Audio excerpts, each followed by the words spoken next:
तो चुनाव कब होता है? जब देश में शांति हो, इलेक्शन कमीशन इंडिपेंडेंटली काम कर पा रहा हो और पार्टियों को पार्टिसिपेशन की फ्रीडम भी हो। लेकिन एक ऐसा देश जहां पार्टी ही बैंड है, लोगों का कत्लेआम जारी है और वायलेंस करने वाले जेल से आसानी से बाहर आ जाते हैं, वहां चुनाव सही समय पर हो पाएगा? और अगर होगा भी तो सत्ता में आने वाली पार्टी जेन्युइनली चुनकर आएगी या सब होगा आंखों का धोखा और उस सरकार की चाबी होगी अमेरिका के हाथ? नमस्कार, मेरा नाम है श्वेता शर्मा और आज बात बांग्लादेश चुनाव की। चुनाव दरअसल कहना नहीं चाहिए, क्योंकि ये चुनाव कहाँ, ये तो ढकोसला है। चुनाव फेयर ना हो तब तक तो धोखा ही है ना। बांग्लादेश की हालत कुछ ऐसी ही है। यहाँ चुनाव 12 फरवरी को होने हैं, लेकिन जिस तरह लॉ एंड ऑर्डर की धज्जियां उड़ी हुई है, चुनाव कैसे होंगे ये बड़ा सवाल है। अवामी लीग यानी शेख हसीना की पार्टी इस चुनाव का हिस्सा नहीं है, क्योंकि पार्टी बैंड है। मोहम्मद यूनिस की सरकार लॉ एंड ऑर्डर कंट्रोल नहीं कर पाई है। स्टूडेंट लीडर्स जिन्होंने मॉब वायलेंस को इंस्टिगेट किया, वो आसानी से जेल से बाहर आ गए और बाहर आने पर मीडिया ऑफिसर्स को धमकियां देने लगे। बीएनपी यूथ विंग के लीडर की हत्या ढाका में कर दी गई और माइनॉरिटीज की हत्याएं अभी भी लगातार जारी है। तो बची दो पार्टियां, बीएनपी और जमात-ए इस्लामी। आपको ये जानकर हैरानी होगी कि 300 फॉर्मर मिनिस्टर्स और एमपीज जेल में बंद हैं। 10,000 लीडर्स और एक्टिविस्ट डिटेन्ड हैं और जर्नलिस्ट, टीचर्स, राइटर्स, जजेस, सिविल और मिलिट्री ऑफिशियल्स भी बख्शे नहीं गए हैं। कई अवामी लीग के लीडर्स छिपे हुए हैं। तकरीबन 19,000 देश से ही भाग चुके हैं। कई पॉलिटिकल असाइलम सीख कर रहे हैं। लेकिन इस सब के बावजूद अवामी लीग के लिए लोगों की सिंपैथी बड़ी है। एक्सपर्ट्स कहते हैं कि 35 से 40% वोटर्स स्टिल अवामी लीग को सपोर्ट करते हैं। अवामी लीग के बाद आती है बीएनपी, जो कि राइज तो हुई लेकिन स्ट्रगल्स के साथ। फाइनेंशियल कंट्रोल, एक्सटॉर्शन के एलिगेशंस, इस सब के बीच पिछले 18 महीने बहुत ही डिफिकल्ट रहे बीएनपी के लिए। डिसिप्लिनरी एक्शंस के कारण पार्टी वीक भी हुई और फिर खालिदा जिया का जाना भी हर्ट किया। इस बीच जमात-ए इस्लामी हैज ग्रोन स्ट्रॉन्गर। उसमें कई कारण हैं और एक मेजर कारण है मोहम्मद यूनिस का डायरेक्ट या इनडायरेक्ट सपोर्ट। जमात के स्टूडेंट विंग यानी इस्लामी छात्र शिविर ने यूनिवर्सिटीज को अपने कंट्रोल में कर लिया है। यूथ डिसाइसिव फैक्टर बन गया है चुनाव का और यंगस्टर्स का बड़ा हिस्सा शिविर के साथ एसोसिएटेड है, थैंक्स टू फाइनेंशियल ट्रांजैक्शंस। ऐसे में क्रेडिबिलिटी ऑफ वोट पर बड़ा सवालिया चिन्ह है। कई लोग चाहते हैं कि यूनिस सरकार ही चलती रहे और चुनाव हो ही ना। जुलाई मूवमेंट के बाद पैदा हुए एनसीपी और इनकलाब मंच नहीं चाहते कि चुनाव हो।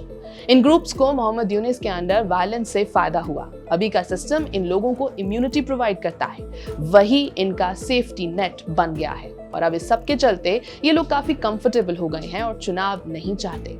कई लोग ना चुनाव चाहते हैं और चाहते हैं कि अवामी लीग का नामो निशान भी ना रहे। वहीं बीएनपी चुनाव के लिए प्रिपरेशन कर रहा है। कई मीडिया पोर्टल्स की मदद से तारीख को एज पीएम कैंडिडेट भी पेश किया जाने लगा है।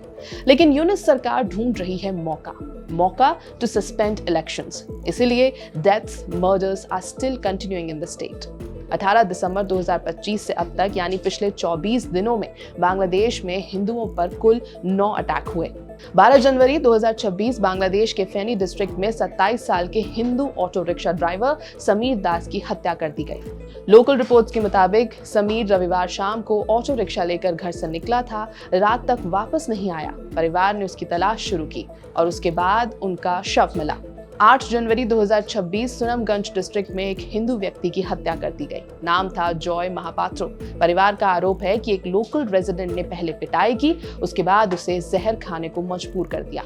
5 जनवरी 2026 की रात नरसिंगरी में किराना व्यापारी मनी चक्रवर्ती की हत्या कर दी गई। 5 जनवरी 2026 जसौर डिस्ट्रिक्ट के मनीरामपुर उपजिला के कपालिया बाजार में हिंदू व्यक्ति राणा प्रताप बैरंगी की हत्या कर दी गई। 31 दिसंबर 2025 शेरादपुर डिस्ट्रिक्ट में 50 साल के खोको दास पर हमला हुआ। भीड़ ने चाकू से हमला किया, फिर पेट्रोल डालकर आग लगा दी। 29 दिसंबर 2025 शाम 6:30 बजे मेमनसिंह में हिंदू बजेंद्र बिस्वास को गोली मारकर हत्या कर दी गई। 24 दिसंबर 2025 कलीमोहर यूनियन में 29 साल के हिंदू युवक अमृत मॉन्डल की हत्या भीड़ ने पीट कर मार डाला। 18 दिसंबर 2025 मेमनसिंह में 25 साल के हिंदू युवक दीपू चंद्र दास पर मुस्लिम सहकर्मी ने झूठा ब्लास्फेमी का आरोप लगाया। इसके बाद भीड़ ने उसे पीट कर मार डाला। 28 दिसंबर 2025 फिरोजपुर में एक हिंदू परिवार के कम से कम 5 घरों को आग लगा दी गई। MEA स्पोक्सपर्सन रणधीर जायसवाल ने कहा कि इंटरिम गवर्नमेंट के दौरान बांग्लादेश में माइनॉरिटीज के खिलाफ 2900 से ज्यादा वायलेंट इंसिडेंट्स हुए। इसमें मर्डर, आर्सन और जमीन पर कब्जा जैसे केसेस शामिल हैं। ब्लास्फेमी से जुड़े 71 केसेस हैं। बांग्लादेश में जून से दिसंबर 2025 के बीच हिंदू माइनॉरिटीज के खिलाफ ब्लास्फेमी एलिगेशन से जुड़े कम से कम 71 इंसिडेंट्स रिकॉर्ड हुए। इन 71 केसेस में नामजद लोगों में 90% से ज्यादा हिंदू थे। इनमें से 15 से 17 साल के माइनर्स भी शामिल थे। कई केसेस में हिंसा सिर्फ एक्यूज तक सीमित नहीं रही, पूरा मोहल्ला ही निशाना बन गया। 4 अगस्त 2024 से 30 जून 2025 यानी 330 दिनों में रिलीजियस और एथनिक माइनॉरिटीज के खिलाफ तकरीबन 2442 इंसिडेंट्स रिकॉर्ड हुए। 21 अगस्त से 31 दिसंबर 2024 माइनॉरिटीज के खिलाफ 132 इंसिडेंट रिकॉर्ड हुए। 2013 से 2021 के बीच हिंदू कम्युनिटी पर 3679 अटैक्स हुए। इनमें से 1678 केसेस घर, जमीन और पूजा स्थलों पर हमलों के थे। अब ऐसे में चुनाव होंगे, फेयर होंगे? It is nearly impossible. ये है एबीपी लाइव, मेरा नाम है श्वेता शर्मा।